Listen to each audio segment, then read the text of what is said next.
Happy College Football Saturday, everybody. I'm going to change things up a little bit this week. Instead of spreading myself over 4, maybe 5 games, I'm locked in on 2 of them. We're going to do a double max play. The first one of that is going to be Michigan minus 110. I know it's up to like minus 125, 130. Right now, I've got them at Penn State. I like this game a lot. So game 1 features the 8-1 Wolverines traveling to Happy Valley for an 11 a.m. kickoff against the 6-3 Penn State Nittany Lions.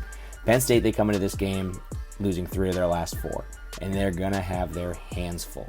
This has been kind of a lackluster season for them. They've dealt with a lot of off-the-field stuff, which is typical of Penn State. James Franklin's name has been thrown into every coaching rumor that you can think of, every position around the country. People are tracking his plane. It's a mess. After a 3-0 start, those rumors started swirling a little bit. They ended up losing 3 straight, including a really ugly home loss to Illinois. They were 24.5-point favorites that game. Since their Week 1 win over Wisconsin, they've actually lost their next 2 games as underdogs to Iowa and Ohio State, and now they're back in that role again. Penn State, they're a good squad, don't get me wrong. Very good football team. Obviously, they knocked off Wisconsin earlier this year. They've had some really, really close matchups with good teams. They're a squad that relies heavily on their defense to win games. Their offense barely cracks the top 100. They're ranked 92nd, but their defense, they allow just 16 points per game. But what I find super, super interesting is when they face a top 50 offense, that number goes up a touchdown, and they're in the mid-20s. Coincidentally, actually, the same thing happens on the other side of the ball. When Penn State's offense faces a top 50 defense, their points per game drops from 27 to 20. Now, Michigan, they're dominant on both sides of the ball. They rank 25th on offense and 6th on D.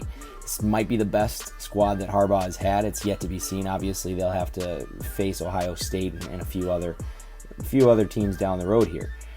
They're going to have a stiff test with Penn State's defense. They're ranked 35th in the country. However, when Michigan has faced defenses ranked higher than Penn State's 35th rank, so we're looking at Washington, who's 31, Western Michigan's 29, and obviously Wisconsin, number 1 defense in the country right now.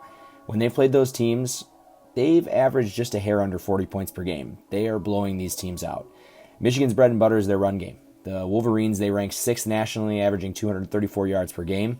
Unfortunately for Penn State, their defense just barely cracks the top 100 in that category. They allow just under 150 yards per game. When you look at these two on paper, Michigan stands out to say the least. Obviously, they're on the road, so they're going to get a little bit of love here from the odds makers. However, the odds makers did have to backtrack a bit.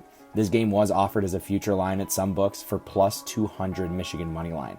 After the games last weekend, they dropped that to a minus 105. And now I know it's creeping up. I think it's 125 by the time I'm recording this, and it could be closer to 130 by game time. The big thing for me is Michigan's point differential average on the season is 20. Happy Valley is just going to be another stop for this freight train. I think Michigan rolls them. Love the money line. Obviously a max play.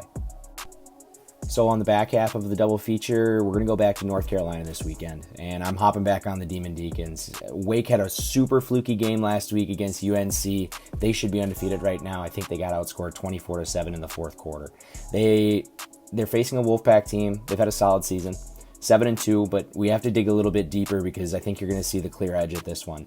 NC State, they're another defensive reliant team. They rank 19th in the country as a whole squad, which is obviously very good. Seems to be a little jaded though when they face the pass heavy opponents. They've kind of faltered in that area. So their 2 losses came at the hands of Miami, who's the 15th ranked passing team in the country, and Mississippi State, who ranks 5th. They also beat a 2-7 Louisiana Tech team by a touchdown, and just so happens the Bulldogs are ranked 31 in the country for passing.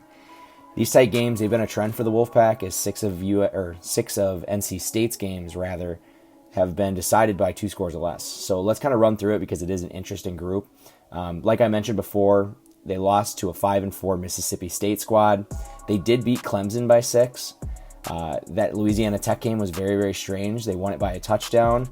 They lost to a 5-4 Miami team, and they beat sub-500 FSU, sub-500 Louisville by less than 2 scores. Actually, I think it was 2 scores. So another stat that stood out to me is that they're only averaging 25 points per game on the road. That's just not going to fly. Wake Forest is the 2nd best scoring team in the nation. They average 44 points per game. Now let's talk about Wake. We've talked about them a lot. I've talked about them a ton this year. The Demon Deacons, like I said, are as close as you can be to undefeated right now. Last week, they ran into the number 9 ranked overall offense in the country, and UNC hung 58 in a shootout. Obviously for Wake, their defense is the biggest question mark. However, they've held 5 of their 9 opponents under 20 points this year.